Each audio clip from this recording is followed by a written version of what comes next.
जनकपुरी में राम और लक्ष्मण विश्वामित्र के साथ दोनों राजकुमार मिथिला के लिए चल दिए। सिद्धाश्रम के अनेक अन्य ऋषि भी साथ में थे। विश्वामित्र तरह तरह की पौराणिक कथाएं सुनाते जाते। नए स्थानों और वनों में श्री राम उनसे पूछते और मुनि बड़े प्रेम से उनकी कथा बताते। सोन नदी को पार कर वे सब एक बड़े सुंदर प्रदेश में पहुँचे। वहाँ बड़े सुहावन वन थे।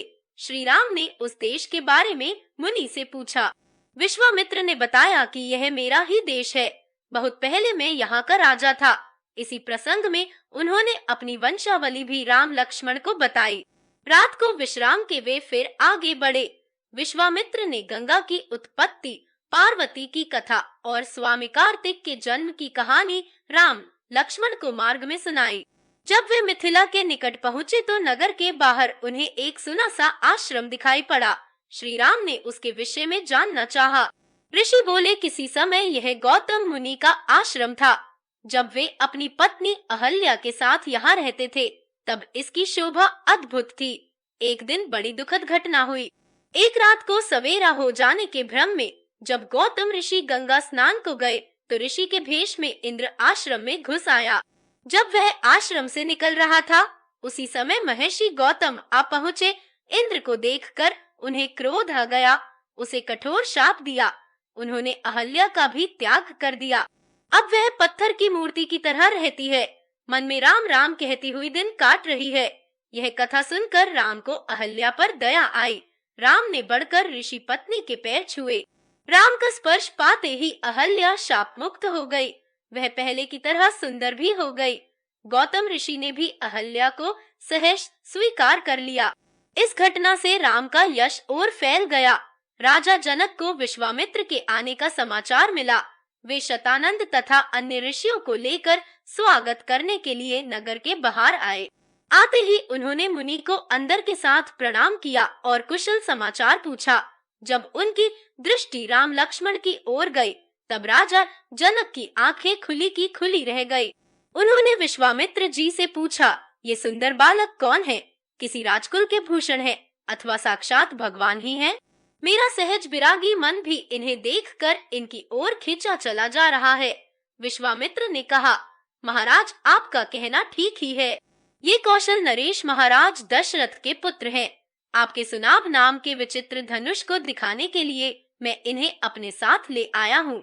पुत्री सीता के विवाह के संबंध में जो आपने प्रण किया है उसे मैं सुन चुका हूँ। राजा जनक ने मुनि की स्तुति की और यज्ञशाला के निकट ही एक रमणीक उद्यान में मुनि और राम लक्ष्मण के ठहरने का प्रबंध कर दिया। तेही क्षण राम मध्य धनु तोरा, भरे भुवन धुरी घोर कठोरा। अगले दिन गुरु विश्वामित्र के साथ राम लक्ष्मण यज्ञशाला में गए। राजा ने उन्हें एक ऊंचे आसन पर बैठाया। विश्वामित्र ऋषि ने जब फिर धनुष की बात छेड़ी तब जनक ने सेवकों को बुलाकर धनुष ले आने की आज्ञा दी। यह धनुष लोहे के 8 पहियों वाले एक बड़े संद्रक में रखा था। उसे खींचकर जब सेवक ले आए तब राजा जनक बोले, मुनिवर, वह यह शंकर जी का धनुष है। देवताओं ने हमारे एक पूर्वज देवरात को इसे दिया था। इस भारी धनुष को कोई नहीं उठा सका। प्रत्यंचा चढ़ाना तो दूर की बात है। मेरे प्रण को सुनकर अनेक राजा और देव दानव आए और लज्जित होकर चले गए।